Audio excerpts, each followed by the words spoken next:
Hello friends, this is Fox Nival Studios. Today we are here with new chapter What if once shinobi become a new demon slayer. So before starting story, please subscribe our channel. Now let's start the chapter. Tamayo found she quite enjoyed walking in the rain when it wasn't pouring, and it was only recently she was beginning to remember just how much she loved the scent of freshly wet earth. With it, fond memories of her childhood resurfaced in which she would play in the rain for hours on end. Much to the chagrin of her parents, she remembered with a smile. She would always come in after splashing in puddles, tracking in mud and with water trailing her kimono. What fond memories indeed. Yushiro blushed at his master's beautiful smile and just how close they were to one another beneath the black umbrella they shared, one with sakura petals printed in neat patterns along the surface. He strived for moments like the one they were currently sharing. Moments away from the ungrateful and lowly humans she so loved to taking care of. Yushiro. Tamayo's serene smile remained ever present, but her tone was enough to make her apprentice stiffen. Whatever it is you're thinking, please refrain from doing so. Naturally, Tamayo-sama, I was only thinking about the weather, Yushiro was quick to refute. They were currently traveling beneath the safety of night to the village of Kyoto, where a rash of demon attacks were being reported as wild animal encounters. Considering the occurrences had been happening for close to 6 months, it was evident the Demon Slayer Corps had yet to send a slayer to put a stop to the attacks. As such, Tamayo decided to take the initiative and investigate for herself exactly what was happening. Their journey had been a long and arduous one thus far, as remaining hidden from both Muzan and his demons, along with the demon slayers themselves, was becoming burdensome to conducting her research. She oftentimes considered finding a place to settle down as a base of operations, but life as a demon hunted by both sides wasn't easy and they weren't allowed to get comfortable in any one place. Yushiro for his part was trying his very best to make his master proud by perfecting his demon arts. His own powers manifested in his ingenuity when it came to creating seals for many uses. He was currently working on one which would completely conceal their location from both sight and scent, but it was growing increasingly difficult to conduct his own research and practice when they had to move so often. Both abruptly came to a stop and were pulled from their respective thoughts when a sudden change in the wind carried with it a particular scent through the air. Blood? Yushiro looked to his master. Yes, human and very fresh, Tamayo confirmed, feeling the horrifyingly familiar sensation of hunger ache in her belly. Locate and report. Of course, Tamayo-sama. Yushiro handed the umbrella off to his master and disappeared in a flash as soon as it exchanged hands. He found the human easily enough, and the condition in which he did confused Yushiro.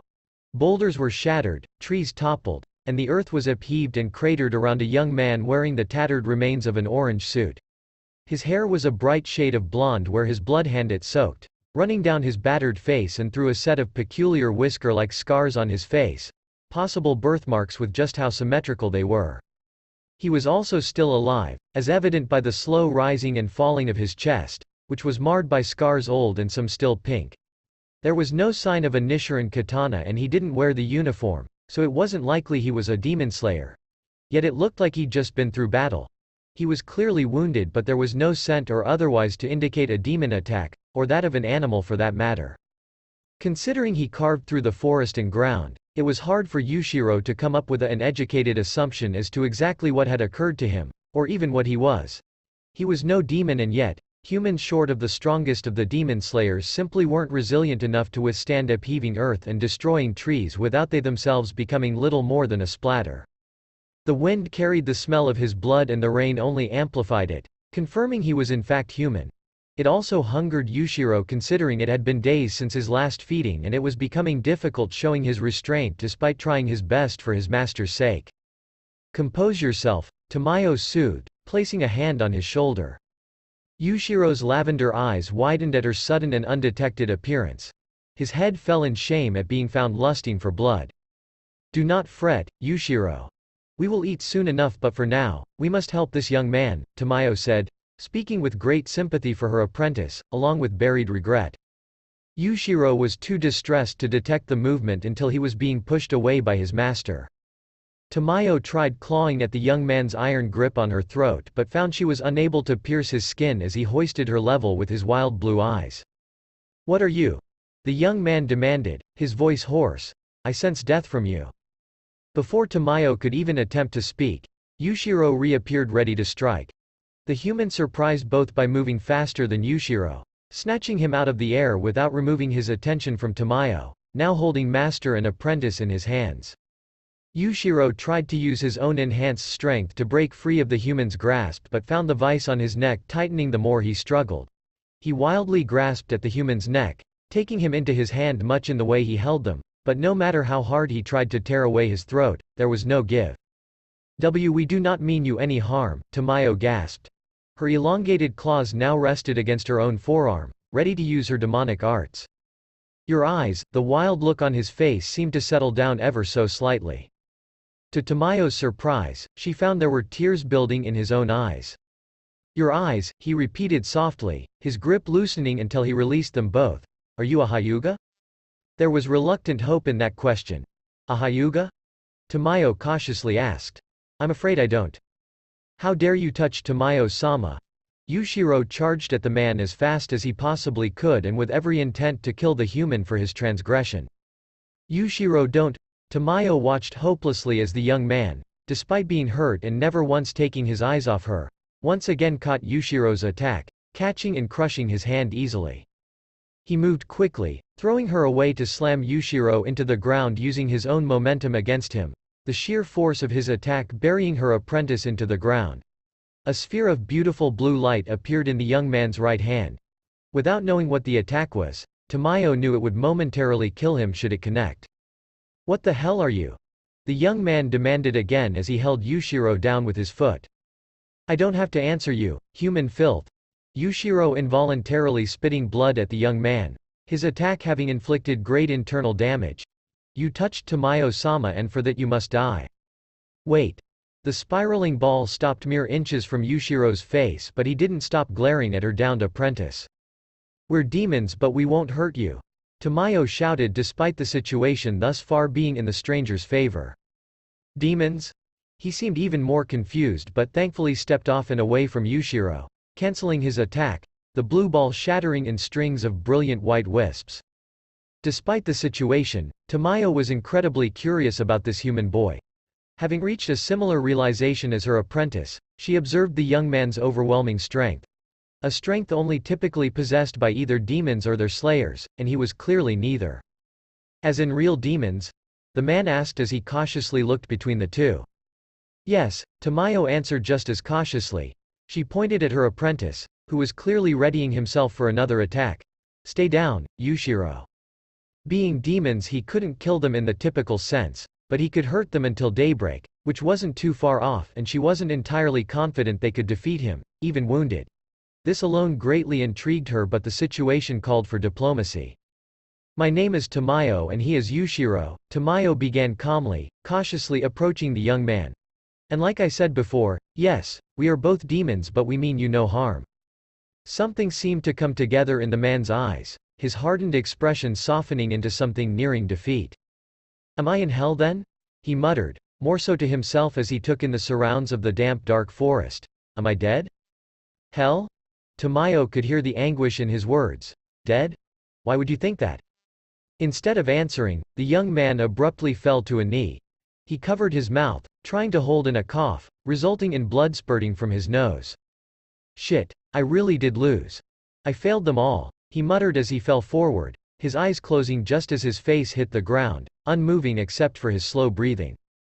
Yushiro! Tamayo shouted, stopping her apprentice just in time to stop him from attacking the downed man. But Tamayo-sama, he touched you, Yushiro said, his claws mere inches from the young man's head. His face and arms were vascular, showing just how far he'd been pushed. Only I'm allowed to touch you. He is scared and likely felt cornered, Tamayo said, approaching the downed man herself, looking at him with sympathy. I don't know what happened to him but he is hurt. Please pick him up, Yushiro, we're taking him with us. We are? Yushiro looked troubled. But he attacked us, he attacked you. Yes, I am aware of that and yes, I am sure. He is very powerful for a human and that was while being injured. Tamayo smiled ever so slightly. I admit, I am curious as to how that's possible, but above all else, I swore an oath. This made Yushiro glare even harder at the unmoving young man. Naruto was tortured by very recent memories in the form of dreams of the fourth and last shinobi world war against Kaguya, and Madara before her. The elemental nations was cursed with disaster, and when it was time to unite, they failed to rise to the occasion. While most of the hidden villages banded together, there were those who did not, choosing to remain isolationists. Divided they ultimately fell. War raged for months, turning into years of conflict fought in small guerrilla skirmishes, leaving numerous dead and devastated. Through it all, and for most of the time at the head of the war, Naruto led as the Hokage with the shortest reign. There was no cause for celebration in achieving what was once his life's goal when it meant inheriting the position as a result of the death of the previous shadow. Conflict after seemingly never-ending conflict came to a head when Naruto confronted Kaguya. He came incredibly close to defeating the Mad Goddess, but ultimately his resolve had not been enough. He opened his eyes to find an incredibly beautiful pair of lavender eyes staring down at him, accompanied by a serene smile that somehow seemed to soothe his tormented heart. "Are you my angel?" Naruto asked in a semi-state of delusion. Having seldom thought of the afterlife or religion in general, he was vaguely aware of some existing interpretations of life after death, one of which spoke of angels and demons. The woman above him couldn't be described as anything but angelic. Her skin was a perfect alabaster and looked incredibly smooth with no imperfections in sight. Above those beautiful eyes was a slightly than average forehead and equally exquisite dark hair, all housed on a very feminine heart-shaped face. She wore a flower-patterned black kimono which did little, despite the color, to hide her full figure. "Oh my." The woman's eyes became half-lidded to match her sly smile. "Yushiro, you wouldn't be possibly thinking of doing anything to hurt our patient, would you?" Naruto turned his head towards the source of killer's intent to find a young boy glaring at him with a pair of similar colored eyes as the woman. "He complimented you, Tamayo-sama. Seeing as I'm the only one allowed to do so, I say we dispose of him at once," Yushiro said, his expression completely serious. "Yushiro," Tamayo spoke his name with her own serious expression, and it was enough to make the boy sit ramrod straight. "Of course that was only a joke," Yushiro stated emotionlessly. "What's going on?" Naruto slowly sat up, feeling his own wounds already healing on their own, but he could tell there was something numbing his pain, and speeding up his own natural abilities. There were also bandages across his chest and certain sections of his arms. "We found you in the forest just outside of Kyoto," Tamayo informed him. "So the question is, what happened to you? You were severely injured when we found you." His initial confrontation with the two came back to Naruto in a rush. In the low light of the small room they were in, neither looked like demons. The fact he was still alive was surprising and revealing. For one, he was expecting Kaguya to kill him in their fight if he couldn't kill her. Also, if the woman and the boy hadn't killed him in his vulnerable state, then perhaps it was worth hearing them out. Especially considering he didn't know where he currently was. More importantly, he couldn't sense Kaguya's ever-looming presence. One thing was clear, and that was he was no longer in the elemental nations. For some reason, that fact didn't faze him as much as it maybe should have. Whatever the outcome, it made no difference considering he'd lost. "I'm sorry I attacked you." Naruto bowed his head. Tamayo observed a tonal change in his voice and could sense the telltale sign of spiritual defeat. "Is there something you'd like to get off your chest?" she asked kindly. Both Naruto and Yushiro looked at her with differing displays of confusion. "No," Naruto stated resolutely. Talking about his biggest defeat to the two strangers would bring him no peace, of this he was certain. "I see." Tamayo's smile never once faltered. "Then perhaps you'll hear me out. But first I'd like to know your name, if that's all right with you, that is." "Naruto," he answered simply. Tamayo realized she would be getting no other name from him, if even he had another. "Well then, Naruto. If there is anything you do not wish to disclose to us, I understand and will respect your privacy. That said, you seemed confused about the existence of demons for one so adept at fighting." "Sorry about that," Naruto half-heartedly apologized. "I was confused there for a little bit. But what do you mean when you said you were a demon? If anything, you look like an angel." He looked over to Yushiro, who was once again glaring absolute daggers at him. Tamayo, on the other hand, smiled at this. "Oh my, that is the second time I've ever been referred to as such, both coming from you, Naruto-san," she said, moving to hide her smile behind her hand. "You sure do know how to embarrass a lady." Her sheer beauty briefly pierced Naruto's dreary mood, making him blush slightly. "Sorry if I'm being rude," he apologized. "No, it's quite all right, isn't it, Yushiro?"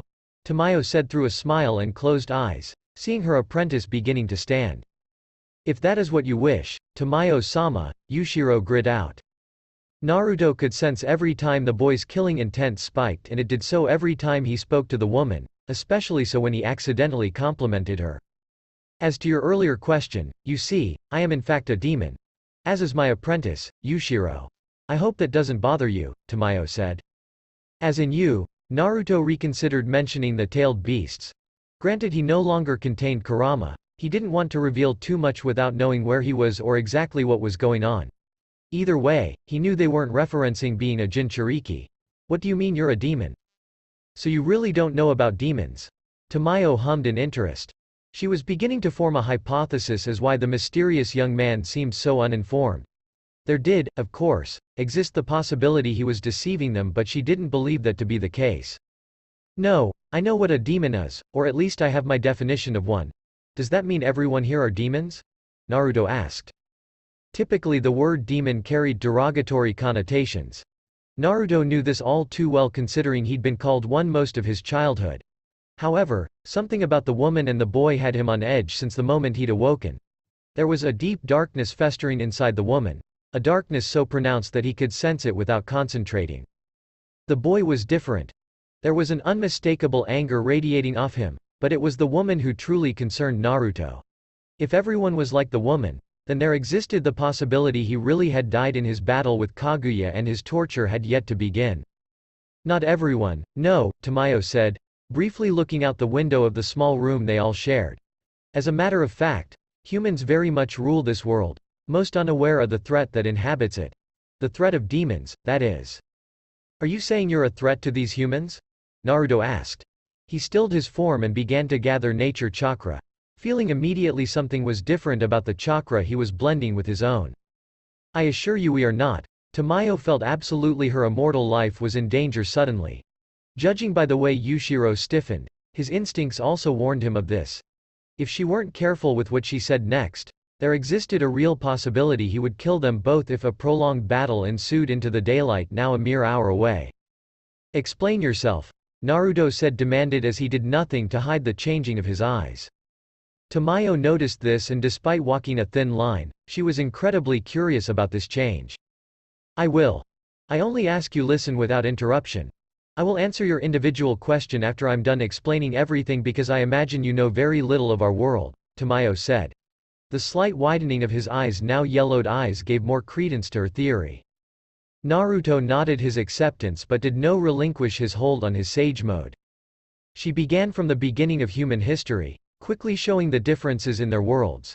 She then described in minor detail what demons were and how they came to be, briefly touching on their abilities. It was almost hard to believe and yet, nothing truly surprised Naruto.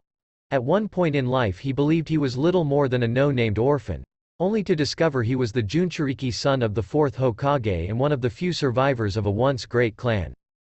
His long journey coming to an end in a fight with a goddess. This demon, this Muzan, Naruto began after a long moment's consideration. He created all of you, all of the demons?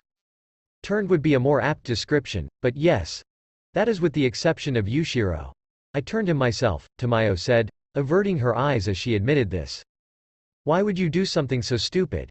Naruto asked outright.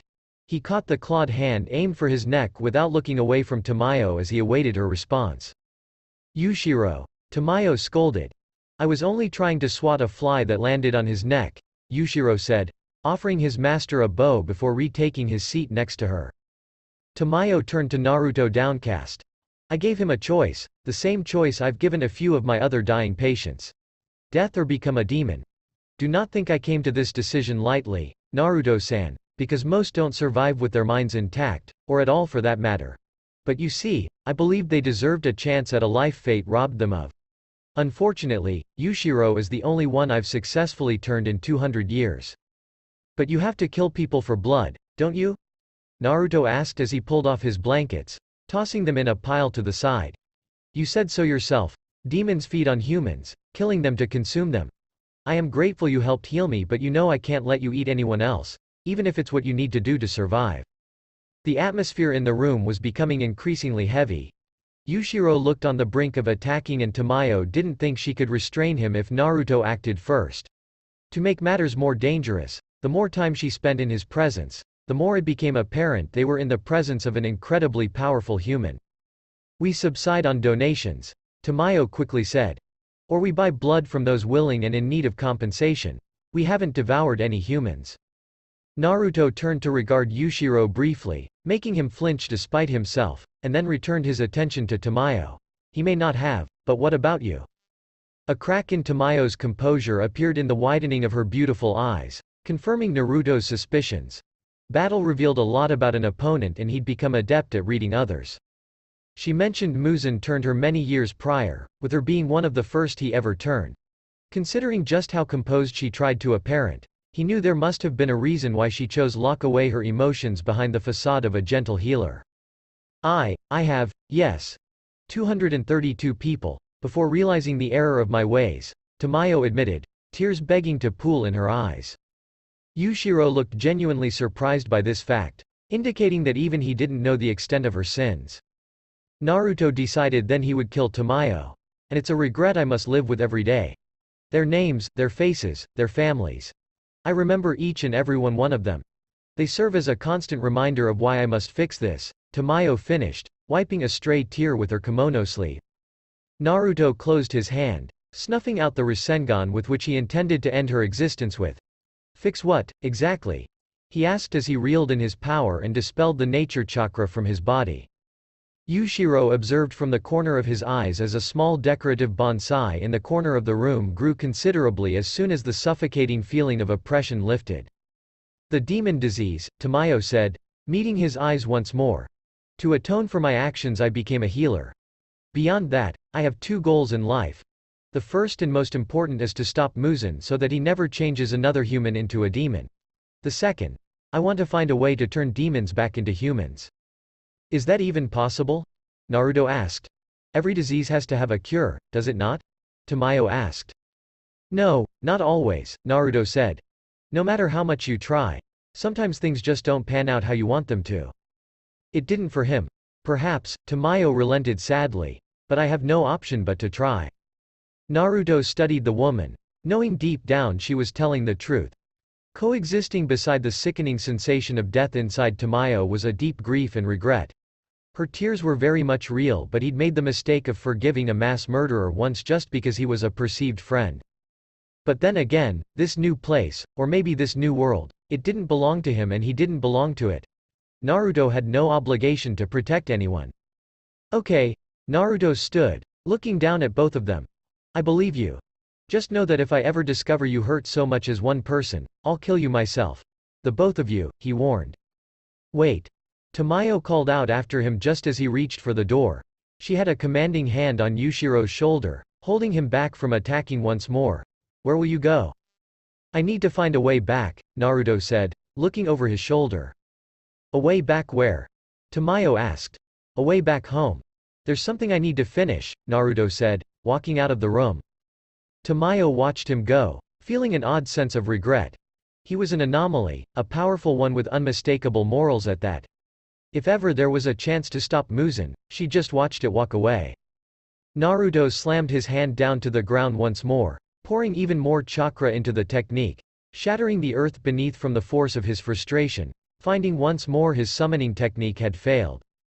After leaving the two demons behind, Naruto returned to the forest in an attempt to contact the toads for a reverse summons, only to find he received no response. Granted, many of the toads had fallen in battle, his own personal summons among the casualties, but he should have at least been able to summon any one of them. He took a calming breath and closed his eyes, focusing his nature chakra into his technique. He once again cratered his surroundings to similar results. Come on. Naruto allowed himself to fall to his knees, knowing but refusing to accept his efforts were futile. There was no going back without exactly knowing where he'd come from or exactly how Kaguya had expelled him from his world. He ignored the presence behind him, stewing in regret at having not taken his training more serious.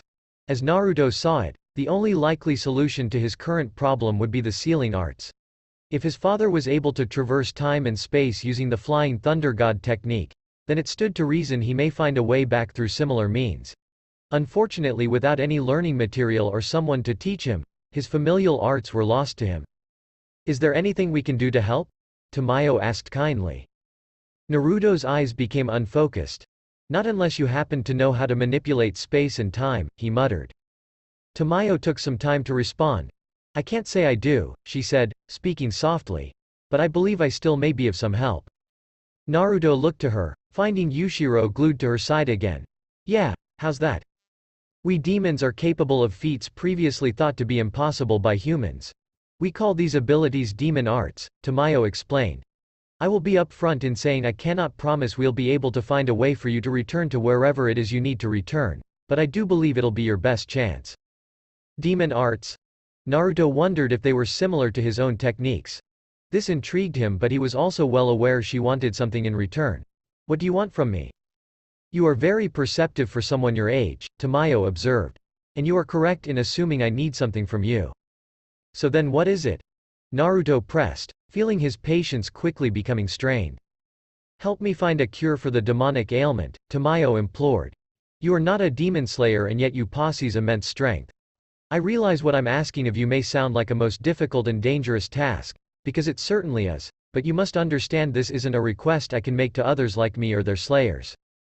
And how am I supposed to do that? Naruto asked. What could I possibly do to help you with your research? Muzan has a group of demons known as the 12 Kazuki. I won't go into too much detail about them now, but just know they are amongst the most powerful demons in his personal command, and in the world. And I have reason to believe their blood may be the key to finding a cure, Tamayo explained. Naruto stared out to the rising sun in the distance, wondering if it was worth it to care again. Everything and everyone he'd ever loved had been taken from him because of the ambitions of a mad goddess. Nothing he could ever do would turn back time and bring those he loved back, but he could still save those that inhabited the land he now found himself in. But was that what he wanted? Only a short year prior and the answer would have been obvious, so much so he wouldn't even have to consider it. But one of the hardest lessons Naruto had learned was that the cost of action was just as high as that of inaction, because sometimes the outcome was the same. In his mind's eye, the many faces of his friends and family flashed through his mind, and with it, shame flooded him. Naruto knew exactly what each and every one of them would say should he pose the same question to them. They wouldn't want him to give up, and he didn't want to either, but being a protector was hard and oftentimes punishing. I'll help you until I know what to make of this world or I find a way home, Naruto said, standing to face her. That is all I have any right to ask of you, Tamayo stated gratefully. She even bowed to him, something which once more set Yushiro off, but he remained silent. Tell me more about this world, Naruto said. Very well, but first, let us go back to our room. The sun is about to rise, Tamayo said, motioning back in the direction in which they came. Naruto followed the two demons, wondering just what he'd gotten himself into. Naruto could feel Yushiro burning holes in the back of his head as he prepared tea for them, while Tamayo went over all she knew of demons and their weaknesses, or lack thereof. With only 2 ways to kill them, he wondered why they weren't yet a much bigger threat known to all of humanity. He voiced this question after Tamayo concluded her initial explanation. I suspect it's only a matter of time before they do become more than rumors or stories meant to scare children, Tamayo said, her concern genuine. From what I've observed as of late, the rate in which demons are attacking is always increasing, moving from the rural countryside to more populous villages. I can't say exactly what Muzan aims to do, and though I don't believe he's building an army, I would also not be surprised if this were the case. So then I just have to kill him and there won't be any more new demons, Naruto concluded. Of course he was aware the solution would not be so simple, as it hardly ever was, but he saw little other resolution to the problem other than severing the snake's head. Where can I find him? If only I knew, and if only it were so simple. Do not make the mistake of underestimating him, Naruto-san, Tamayo advised gravely. Muzan was incredibly powerful when last we met centuries ago. I can only imagine just how much more powerful he's grown since then. Demons grew in strength the more humans they consumed. Naruto could only speculate how many innocents the first demon must have devoured over the years. The thought alone was enough to anger him. Do you have any leads then?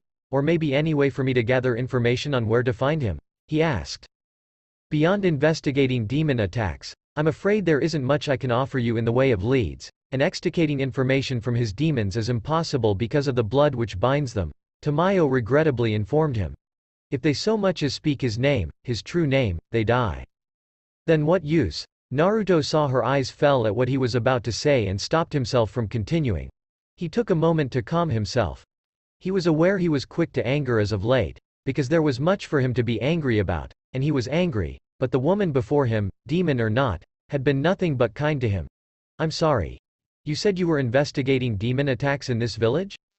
Yes. Young children especially are being targeted, devoured, leaving little trace of who they once were, Tamayo explained, her expression becoming pained. It is actually why we came to Kyoto. As I'm not the most adept at combat and I can't risk exposing my existence to Muzan, I intended on passing along any information we gathered to the demon slayers. It's what we've been doing up until now, but as you can imagine, that is also dangerous given our circumstance. That's where I come in, Naruto surmised. If demons really can't be killed with anything but a Nichiren katana or the sun, then how do you expect me to kill them?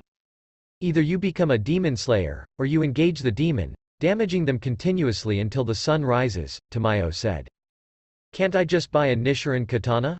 Naruto asked.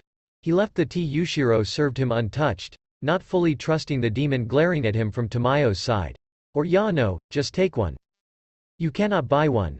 No, the demon slayers entrusted the formula to craft the Nichiren katana to only a select few expert swordsmiths, the location of which is unknown to all except their upper ranks. As for your second question, Tamayo suddenly looked rather nervous. Well, I suppose it is possible to take a sword from a demon slayer, but doing so may not ingratiate yourself with them as a whole. If their mission really is to kill demons, I doubt they'd like the fact I'm helping you either, Naruto offered with a shrug. I imagine they don't exactly sanction your research if you have to rely on me for help. As I've said before, you're oddly perceptive for someone of your age, Tamayo said with a small smile. May I ask how old you are exactly?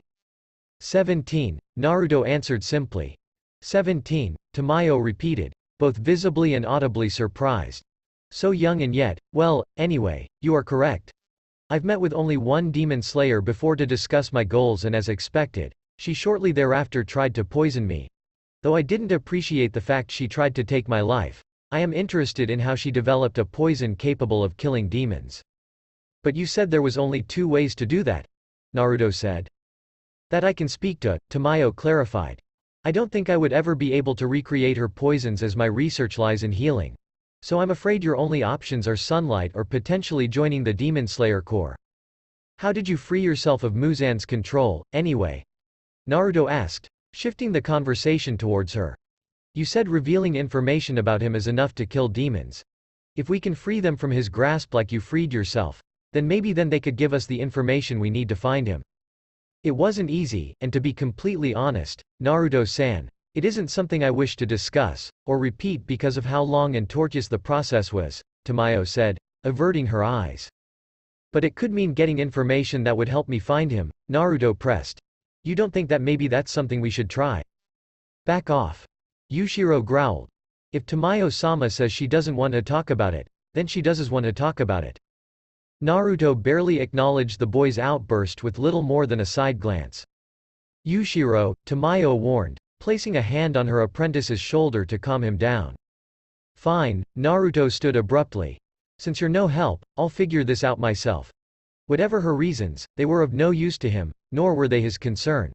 Not when he had the needs of the many to consider. Where are you going? Tamayo asked. I need to gather information on this demon, Naruto said. Wait. Tamayo reached into her kimono and retrieved a bag of coins. I really am sorry I cannot be of further help to you despite what I'm asking of you. But please take this at least. The robes you're currently wearing won't hold up in battle. I recommend gathering some supplies, maybe even a weapon, and then returning here to rest until night. Naruto accepted the coins with a small nod but didn't offer another word. He walked the village streets, observing just how normal everything seemed. Peaceful really. Coming from a world ravished by war, it was startling, foreign almost, to see vendors selling their wares, children playing in the streets, and families enjoying the day together. The pleasant smells of food wafted through the frigid air, carrying along with pleasant but indiscernible chatter one would expect from an open-air market. For a brief moment, Naruto allowed himself to watch over the crowd with a hint of a smile as he recalled the brief moments of peace within Konohagakure. The feeling quickly turned to regret, as he wished his people could have known this tranquility. Naruto felt something brush by him, Noticing a little girl of about 10 years old push past him in a hurry. She wore dirty brown robes and equally dirty matted down dark hair and had dirt streaked all across her pale skin. She briefly glanced at him before joining a larger gathering of children, all in a similar state as her. Naruto shook his head and moved quickly, intercepting the group of children, much to their surprise, as they encountered him around the corner, waiting for them. Before he could request they return his money, the girl shouted, "Scatter." She handed the coins off to a boy slightly older than herself before running away. At least she tried, finding herself being lifted by the back of her robes. She kicked her bare feet and swung her small arms but found she was unable to free herself. She hoped her brother had at least managed to escape. "Hey, let go of me, ya perv." In his other hand Naruto held a boy with short dark hair and dark brown eyes glaring at him. He was in a similar state of dress as the girl. Physically they appeared to be siblings, with the only real differences between them being a diagonal scar across the boy's right cheek. He also kicked and swung at Naruto but was no more successful at escaping. The girl knew they were in trouble. Naruto set both children down and took his money back from the boy just as an officer approached them. "What's going on here?" the officer asked. A quick glance at the situation had him piecing everything together. "Let me guess, you caught these kids stealing from you?" Naruto regarded the children. The girl was on the verge of tears while the boy only crossed his arms, now glaring at the officer. "We didn't steal anything. We were just walking, minding our own business when this perv tried to take us," the boy argued. "Shut up, brat," the officer warned, waving his baton dangerously close to the boy's face. "Don't think I don't recognize you two street rats. I told you last time if I caught you stealing again I would." Naruto placed a hand between the children and the officer, putting an abrupt end to his rant. "I dropped my coins and they were just returning them," he said, staring the man down. The officer took a nervous step back at the sudden feeling of maliciousness that radiated off the blonde man. "Are you sure, sir?" "I am, and I've got it from here," Naruto said. The officer watched dumbfounded as the man once again took the children by the scruff of their robes, holding them together with a single hand as if he were taking out the garbage. Ultimately he shrugged off the occurrence, citing the fact he wasn't paid enough to care, so he went about his day. Thanks for not turning us in," the girl muttered once he set them down. "Whatever," the boy muttered. "We coulda got away."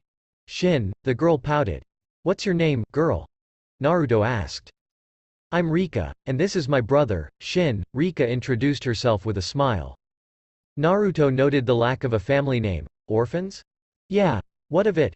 Shin butted in. Naruto ignored the boy's outburst and retrieved 2 coins from within the bag, unsure of what value they truly held considering he was no longer in the elemental nations. "I need information." "What do ya mean?" Shin asked as he eyed the coins. "Have any of you two heard of any children going missing recently? Most likely they were taken in the middle of the night, probably orphans like you two?" Naruto asked. Both children looked surprised by his question, a look they briefly shared with one another. "How do you know?" Shin asked. "So you do know something," Naruto said, rubbing the coins together. "Tell me in all." "It's not like you grown-ups ever believe us or care," Rika snapped, startling both males by her outburst. "We've been trying to tell people us kids with no parents have been goin' missing but no one ever listens. I guess we don't matter if we don't got parents."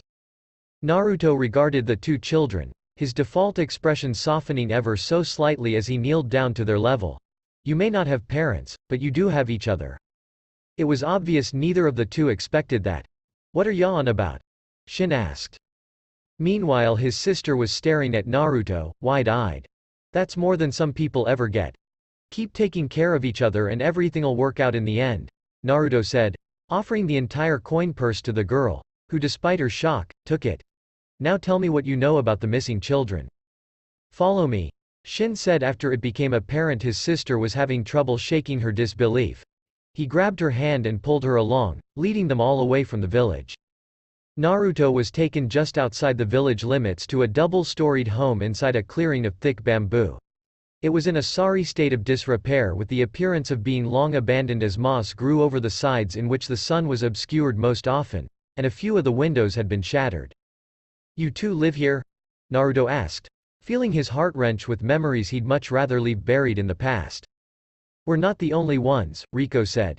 She'd come to midway through their trek and seemed excited to show Naruto something. She pressed her fingers to her lips, whistling loudly. From within the home a small group of 12 children of varying ages rushed out, greeting the two children happily. Their ages seemed to range from mere toddlers to a few, possibly teenaged boys and girls. Most of the older children regarded Naruto with a level of suspicion that made him wonder exactly why they all lived alone in the forest. Is there really no village orphanage? Naruto asked the siblings. Not really. After old lady Shiho disappeared, no one else wanted to take care of us, so we've been living out here in her old house by ourselves, Shin supplied. Who's the old guy? One of the older boys asked crudely. A girl, potentially the oldest of them all, stepped forward with a look of caution written clearly on her face. She looked to be about 12 or 13, with dirt brown hair tied up into a pigtail with similar colored large eyes. Naruto could tell by the way she held herself, she was guarded and on edge. She also had one hand behind her back, likely concealing a weapon. Who are you? The girl asked cautiously. Mia ne. Rika ran forward and hugged the girl briefly before showing her the coin purse. Look, the kind man gave us all this money. What did he want in return? Mia asked, her distrustful eyes never once leaving Naruto's. I'm looking into the recent disappearances of children in this village, Naruto said. So they've finally sent someone? Mia asked, smiling briefly before her suspicion returned full force. You don't look like you're with the police. That's because I'm not with the police, Naruto admitted. Maybe he's a demon slayer. Another younger boy exclaimed. I knew they were real. But he doesn't have a sword. A girl added. Who are you? Mia asked seriously. My name is Uzumaki Naruto. Naruto introduced himself with a slight bow. And no, I'm not with the demon slayers either. But I am here to investigate what might be demon attacks. Come in, Mia said, leading him inside the dilapidated and darkened home, trying to hide the kitchen knife in her robes, but he saw it. Would you like some tea? She asked respectfully. No thank you, Naruto denied equally respectfully. He looked around the darkened living area, taking notice they not only had no power, but all their bedrolls were strewn about. It seemed like they all slept in the same room. Are you all really alone here? Yes, before Shiho-sama disappeared, she took care of the village orphans, though it was never an official orphanage. Now I'm the one taking care of them, Mia explained sadly. Have you petitioned the village for help? Naruto asked. Yes we have, but the elder doesn't seem concerned with the orphaned of this village, Mia said. The spite in her words were not at all concealed. The older children and myself try and take up jobs where we can to provide, but it isn't easy. I'm sorry to hear that, and he truly was, but he was there for something else. Tell me about the disappearances. I don't know about any other kids going missing, but after Shiho-sama disappeared, we orphans started to go missing. There were tears in Mia's eyes. I try my best to keep everyone safe, but some nights, when we go to sleep, we wake up missing someone. We've lost 12 in the past year. Have you ever seen who or what's been taking them? Naruto asked. No, and believe me, I've tried my best to stay up all night. Mia wiped her tears on her dirty sleeve. But no matter how hard we try, we always somehow end up falling asleep, and when we wake up, they're just gone. Naruto waited patiently for her sobs to subside before continuing. And when was the last time someone was taken? About 2 weeks ago, Mia said, her voice breaking. I don't want to lose anyone else. He continued to wait for the girl to compose herself, feeling truly sorry for her and the other children, but unable to offer any comfort. There was once a time when he was known for his way with words, praised for finding ways to sway hearts and turn foes into friends. But he since learned that, while there was a time for words, action was oftentimes more effective in bringing forth change. I'll be back later tonight, Naruto announced as he stood. Where are you going? Mia asked. I need to get ready before I face the demon, Naruto said. Are you really a demon slayer? Mia asked with reluctant hope in her eyes. Is it really a demon doing this? Are they real? They are, Naruto admitted. And no, I'm not a demon slayer, but I plan on stopping this demon. Why? Mia asked through renewed tears. Why would you volunteer to do this for us? If it really is a demon, then you could die. I'll be fine, Naruto said, not answering her first question, and I'll be back. Naruto finished setting the last of his preparatory seals for his upcoming battle.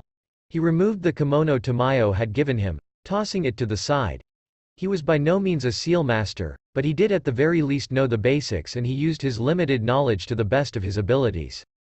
He channeled his chakra, revealing a multitude of seals engraved permanently on almost every inch of his body. He streaked his blood across his right bicep, unsealing from within a heavy green flak jacket and a chain mesh undershirt. From just below that seal he conjured a pair of shinobi pants and sandals. Juxtaposed against what was once his trademark getup, Naruto had learned the hard way the importance of practicality and stealth. Not to mention coming by bright orange jumpsuits became difficult during wartime, whilst Konoha had a surplus of Junin and Anbu attire. Finally, from within his right wrist, he unsealed a reminder of a lost friend. An Anbu mask made specifically for him by Yugito resembling a fox. The mask had red shading around where his eyes were obscured, with 6 thin orange streaks to represent his whiskers. The mask itself was made of a special chakra-attuned clay which allowed the wearer to reinforce it with chakra. After securing the mask on his face, Naruto sat himself in the center of the clearing. Briefly looking up to the sun, he observed it was just past the halfway point in the sky, indicating he would have to wait another 5 hours before the sunset. To pass the time he began to meditate, clearing his mind to tune into his sage mode. Shinobu was traveling to Kyoto to investigate a demon sighting when she came across a most interesting sight. She was traveling via treetops to make it before night fell when something called to her. It was almost an instinctual pull towards someone, and that led her to the man in the forest. Like staring off into a deep but beautiful canyon, Shinobu didn't feel like she was in any immediate danger, but one misstep and she would soon find herself in a world of it. That was the feeling she had by simply watching the statuesque man, surrounded by wildlife that didn't seem to share in her concerns. Birds, rabbits, snakes, foxes, and even fawn. Predators and prey alike coexisted around the man with gravity-defying blonde hair. The only descriptor beyond a powerful body and a most particular fox mask. He also wore a forest green jacket. The high collar and chainmail beneath made it most obvious his attire was made for battle, but there was no weapon in sight. "Is there something you needed?" Shinobu's eyes widened briefly. Though she wasn't far from where the man sat, she'd yet to reveal herself. The fact he somehow detected her was surprising indeed. "Oh my, that mask of yours, are you perhaps one of Urokodaki's children?" Shinobu asked. No, his voice was low and raspy, almost as if he didn't use it often. His overall demeanor and appearance were curious, but not as much as the fact he remained surrounded by wildlife despite actively speaking with her, further showing just how comfortable they were around him. But Shinobu knew better than to assume he was harmless because of this. "Then may I ask what you're doing out here?" "Well, I suppose I can't say you're by yourself," Shinobu inquired. "I'm waiting," he replied. "I see." Shinobu was quickly growing annoyed by his prompt responses, but of course she didn't show it. "May I ask what for?" "No, oh my, how mysterious." Shinobu smiled, knowing she would get no more answers from the young man. Though truly curious, the sun was still strong in the sky, so he wasn't a demon. There was a definite power about him, there was no mistaking that, and yet he was not a demon slayer. There of course existed the possibility he was one in training, although she wasn't aware of any Hashira, present or past, residing near Kyoto. "Are you a demon slayer?" the man asked. Shinobu once more found herself surprised. "So you are aware of the demon slayers? Tell me, are you perhaps training to be one?" "No, but I am interested in your sword." Shinobu's eyes widened considerably hearing his voice coming from beside her. The man she'd been speaking to, the one who was seated in the clearing, vanished in an afterimage revealing he was now standing on the same branch as her.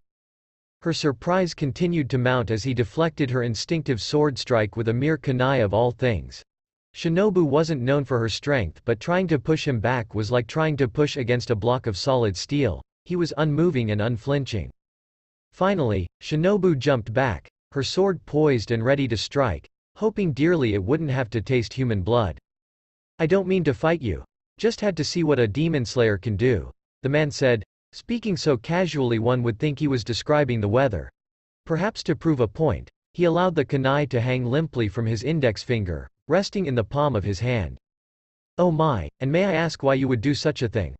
Shinobu was smiling outwardly, though inwardly she was completely on guard before the mysterious man. "Like I said, I was curious to see what you demon slayers are about. No more, no less," the man repeated. "And while you're here, I'd like to know if there's a way to get myself one of those swords. I hear they're one of the only ways to properly kill a demon. Before I answer your question, may I know what you gathered from that surprising little bout? Shinobu asked. I'm not impressed, the man stated with a casual shrug of his shoulders. Shinobu's smile tightened ever so slightly. Oh my, that isn't any way to speak to a lady. Your sword, the man continued regardless of what she just said. Where do I get one for myself? Why, by becoming a demon slayer, of course. Shinobu answered simply and with a shrug of her own. And there's no other way? He asked with the slightest tilting of his masked face. I'm afraid not, Shinobu answered. Well, that's selfish, don't you think? The man queried. However so? She asked. Why keep such a valuable weapon against demons to a single organization? The man said. How many lives have been lost because you all so selfishly keep this knowledge to yourselves?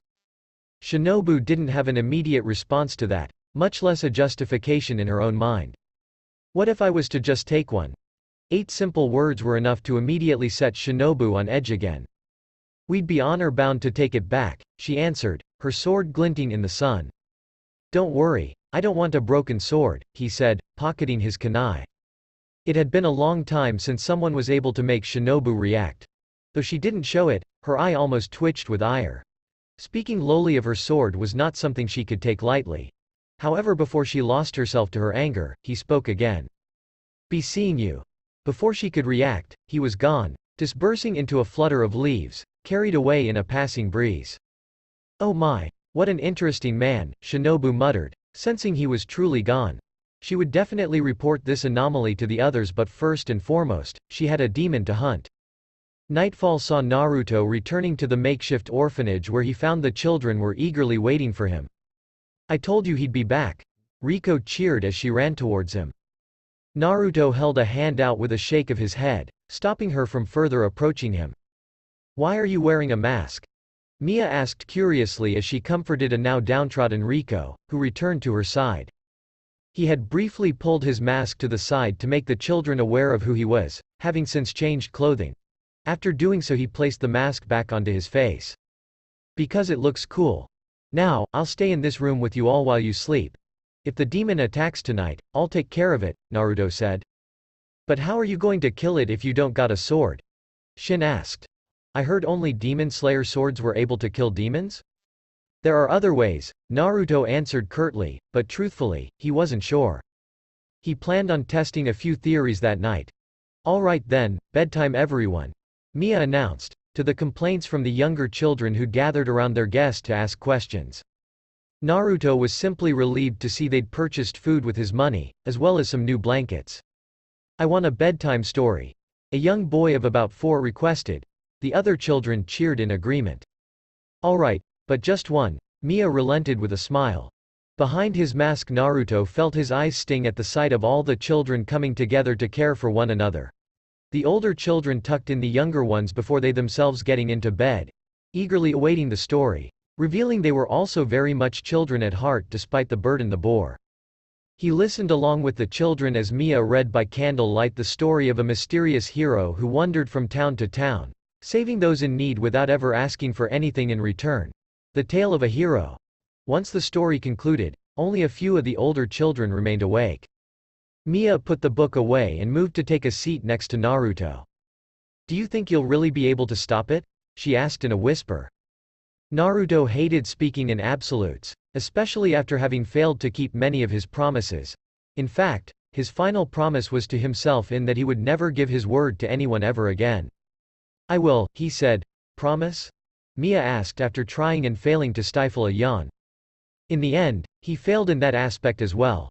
I promise, Naruto said, catching the girl as she fell over on him. Feeling his own eyes growing heavy, he realized what was happening. Naruto held onto Mia with one hand while he used his free hand to cycle through a series of hand signs, blowing out a heavy burst of air from his lungs, a severely underpowered wind technique. He did so purposely so as to clear the air, but not hurt the children.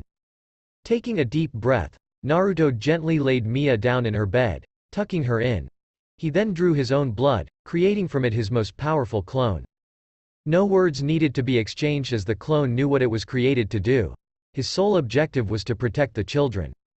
He stepped outside into the dark and frigid forest. noting the trees were deathly still and there was a complete absence in the natural ambience. A predator lurked in the dark, soon emerging from the shadows of the treeline. Its skin was ghastly pale, with long black hair that seemed to absorb what little light filtered through the heavy clouds in the sky, obscuring its face. It wore a dirty dark dress that pressed against its body in a manner that revealed its sex to be female. Naruto had faced down many horrors throughout his life, but there was a certain sickening sensation he experienced from the demon, much in the way he first sensed Tamayo. He could sense the demon's vile intent from where he watched. Even her movements were harrowing in the way her head twitched and her body spasmed in short rapid bursts of movement. The demon stopped abruptly, revealing pitch-black eyes which glared at him with almost palpable maliciousness. "I can smell your hatred, boy," the demon rasped. He stepped out of the shadows to face the demon. "You're what's been taking these kids?" Naruto said more than asked. "They're my children and you won't take them from me." Naruto moved first, grabbing the demon by its hair. The ground beneath his feet shattered as he took her with him, away from the children and deeper into the forest. He came to a stop in the clearing he scouted earlier in the day, throwing the demon harshly against the tree.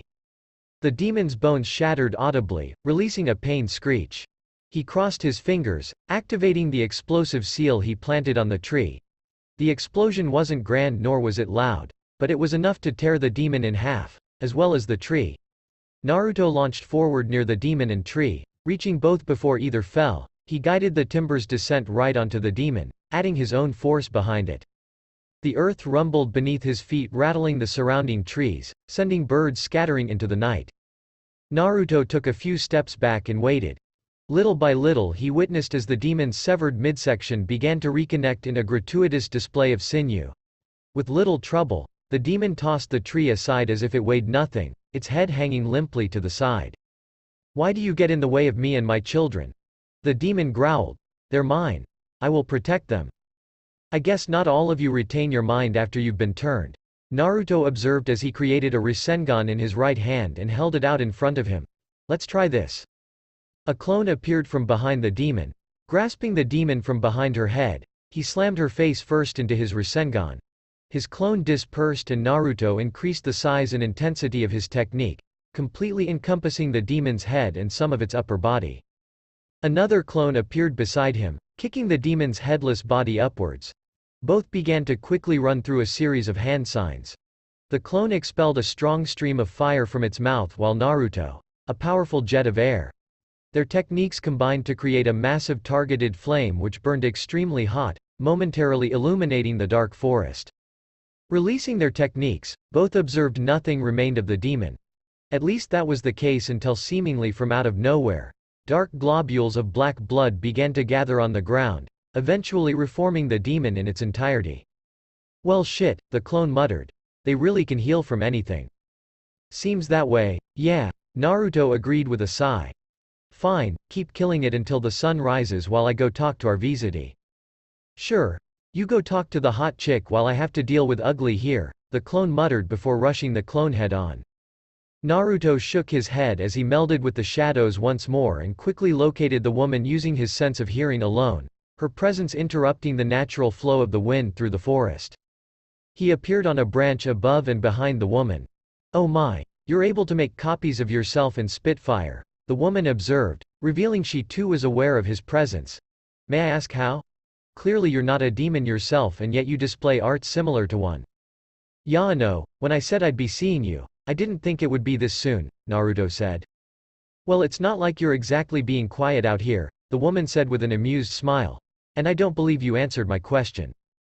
"Trade secret," Naruto said as he dropped down to join her in watching as his clone brutally killed the demon time again. "My turn. Are most demons this weak?" "That depends on how many humans they've consumed. But no, while this one isn't necessarily weak, I suppose it's not particularly strong either," the woman said. "I imagine you're trying to see for yourself if there's any other way to truly kill a demon beyond sunlight and a Nichiren katana?" "Yeah," Naruto admitted with a shrug. "Figured it was true, but I also figured it was worth a shot." "I see," the woman smiled in what looked like amusement. "You're strong. Have you considered joining the Demon Slayer Corps?" she asked. "Well yes, but no," Naruto began. "Oh my. How am I supposed to take that?" the woman asked. holding her cheek, shutting her eyes to smile at him. Naruto blushed beneath his mask and cleared his throat without really needing to. He briefly wondered if all the women of the present world were so damn stunning. I need one of those swords, but I'd rather not join you guys. Now, I might consider it if one of you happens to know how to travel between dimensions. The woman was silent for a lingering moment, her face briefly illuminated by a distant explosion. I cannot determine whether or not you're joking. I'm not, Naruto said. She hummed and continued to watch the one-sided battle ensuing beneath. No, I can't say we have such abilities. May I inquire as to why you would need such a thing? No, do you have any abilities closely resembling demon arts? Naruto asked. He didn't miss the subtle stiffening of her posture and the minute narrowing of her eyes. No, I can't say we do. Our abilities lay more in science and physical power. Though some of the Hashira have been known to harness the power of the elements. None to the extent you've displayed, she said, her face glowing a brilliant blue by his clone's failed attempt at recreating a Chidori. He blew both himself and the demon up. Idiot, Naruto thought, wistfully ignoring he just insulted a variant of himself. He created another clone which immediately continued killing the demon in a much more meticulous manner than the previous one. How about this? The woman drew her sword and to his surprise, she offered it to him. I'll lend you my sword for now. And as to your earlier comment, it's shaped that way for a reason you don't need to concern yourself with at the moment. You'll let me use your sword? Naruto asked as he accepted the beautiful blade. Its blade seemed to have been halved except for the tip, with a guard shaped like the wings of a butterfly. Aren't you worried I'd just keep it? That is a possibility, I suppose, the woman said with a smile that indicated she wasn't at all concerned.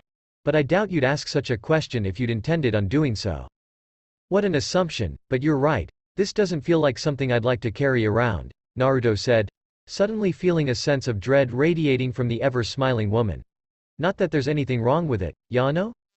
Just give it a try. Yes. The woman ushered him along with a gentle wave of her hand. And remember, aim for the neck to sever the head. He wasn't sure what to make of such a sentence coming from such a pretty face. Sure thing, Naruto said as he jumped down towards the demon. His clone perfectly positioned the beast so that he could sever its head with no unnecessary movement. He did just that, cutting the demon down with a precise swing. My children. The demon cried, sounding truly mournful. I didn't want to hurt them. I only wanted to protect them. Who will care for them now? Naruto kneeled down next to the disintegrating demon. Shiho. Her eyes met his, recognition flashing across them, and that's when he realized something startling. The demon was crying. The children, will you make sure they're taken care of? Shiho pleaded with him in her final moments. Please, young man. Please keep my children safe. I'll make sure they're safe, Naruto whispered. Thank you. The demon was gone, and with it the feeling of lingering oppression. Do not allow yourself to be tricked by the demons, the woman advised as she appeared next to him. They often spout lies and death, sowing distrust in one's resolve. Here's your sword. Naruto returned the blade, not having acknowledged the woman's words. You have no real technique to speak of, and yet you were easily able to sever the demon's head. Are you certain you wouldn't consider joining the? They both sensed her at the same time. Naruto deflected the attack meant for Tamayo's neck by physically parrying the broadside of her sword with his knuckles. He quickly unsealed a kunai, standing between the demon slayer and her natural enemies. Oh my, you're defending the demons now? The woman looked at him with a dangerous look in her beautiful violet eyes. Now that is interesting. Naruto-san? Tamayo asked cautiously. Naruto sighed and glanced over his shoulder to Tamayo and Yushiro. You two have incredibly shitty timing. He deflected another sword strike, pushing the woman back to put distance between them. Naruto, is that your name? The woman asked. It is, Naruto acknowledged as he continued to stare the woman down. The air surrounding her was much different from when he first encountered her. Tell me then, Naruto-kun, are you aware of the Hashira? The woman asked as she readied herself for battle, taking a stance. Vaguely, Naruto said, hearkening back to what Tamayo was telling him earlier about demon slayers and their ranks. Naruto-san, be very careful. Tamayo warned. The Hashira are amongst the strongest of the slayers. The demon is correct in that much, Naruto-kun, the woman said. You may have caught me unprepared earlier, but I assure you, it will not happen again. I also assure you this is not a fight you want to have. Which is why you shouldn't have come, Naruto said muttered, glancing at the two behind them. I was content with letting the demon kill you, but Tamayo-sama insisted we make sure you didn't die. Yushiro felt the need to add. Yushiro, Tamayo chastised. Forgive me, Tamayo-sama, Yushiro muttered.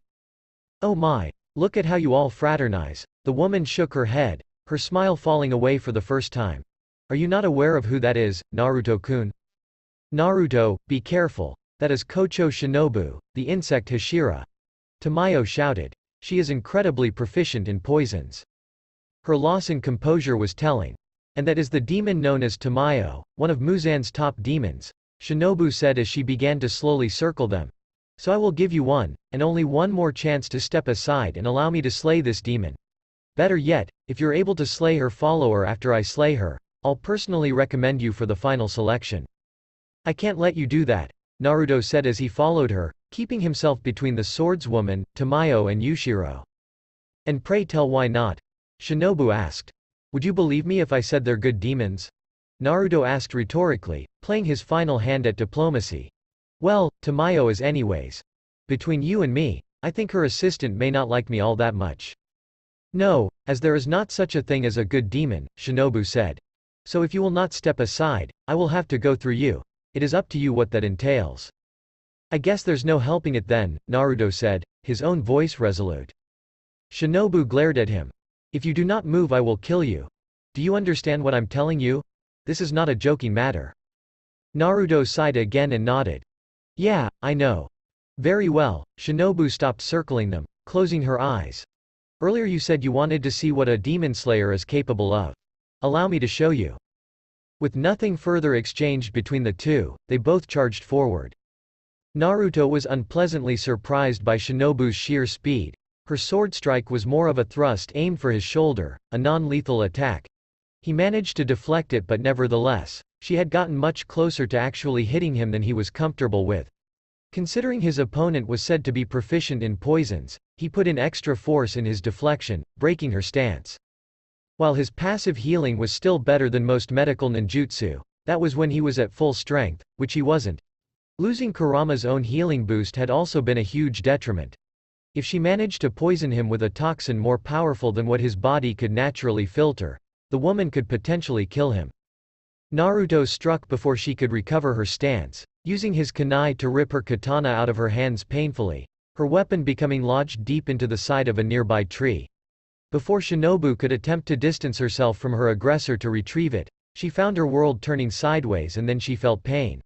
His hand was wrapped tightly around her neck, cutting off her access to her breathing techniques. Stay down, Naruto warned. I don't want to hurt you, but I will if I have to.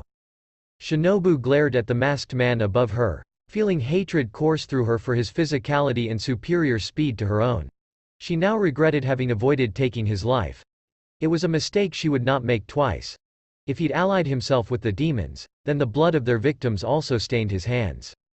Seeing the appearance of absolute distaste on her glaring face, Naruto sighed. I know it may not seem like. Shinobu manipulated a pill from out beneath her tongue and positioned it between her right canines. She ruptured it and spit it through pursed lips, expelling the poison in a fine mist using what little air remained in her mouth. Naruto's vision immediately blurred and he was forced to shut his eyes, feeling as though he had crushed glass beneath his lids. The same painful sensation immediately filled his nose and mouth, traveling down to his lungs, choking him up. Fuck! He growled as he picked Shinobu up, striking her midsection hard. She gasped in pain as she was launched into the forest, disappearing into the darkness. Bring him to me. Tamayo commanded. Yushiro knew when to take her words as absolute and without any argument, he leapt forward to pull Naruto back. He struggled but not against him, instead finding it difficult to breathe, and then to move.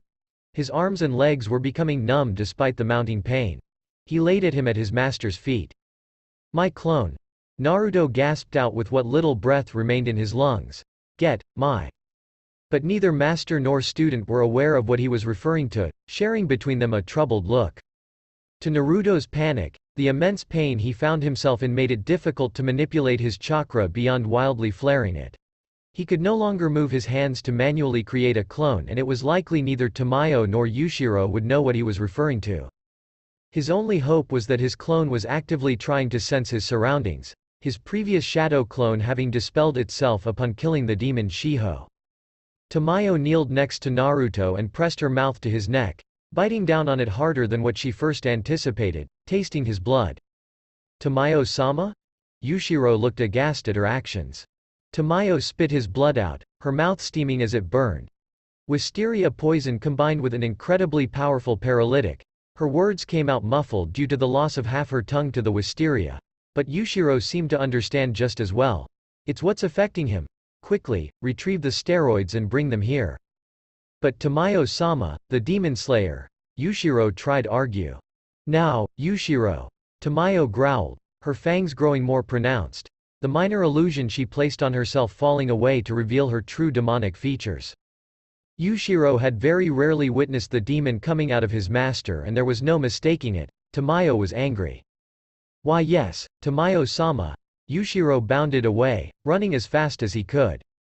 Tamayo struggled to remove Naruto's mask despite there being no straps to hold it to his head, and in her desperation to save the young man, she didn't realize she was cutting into his chin until she finally managed to rip it off.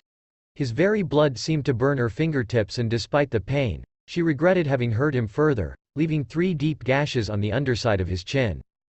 Those wounds she could heal, Tamayo reminded herself, but she wouldn't be able to bring him back if he died. The poison afflicting him was killing him by starving him of oxygen, as the wisteria itself was harmless to humans. It was the paralytic that was restricting his breathing, slowing his heart. She had to save him. Being a demon had been nothing but a curse. A waking nightmare that never seemed to end. But her affliction also had advantages, speaking strictly as a healer. She could hear his racing heart now begin to slow, indicating he would soon enter cardiac arrest. Stay with me, Naruto-san. Tamayo whispered to herself before beginning her resuscitation efforts. She pressed her lips to his own and forced air into his lungs, 3 times. After 30 chest compressions, she breathed more life into him, repeating the process. Bruised and bleeding, Shinobu limped her way out of the forest to a most interesting sight. One that gave her pause. The chapter is end here. Now we will meet with another chapter, so don't forget to subscribe our channel for more content like this.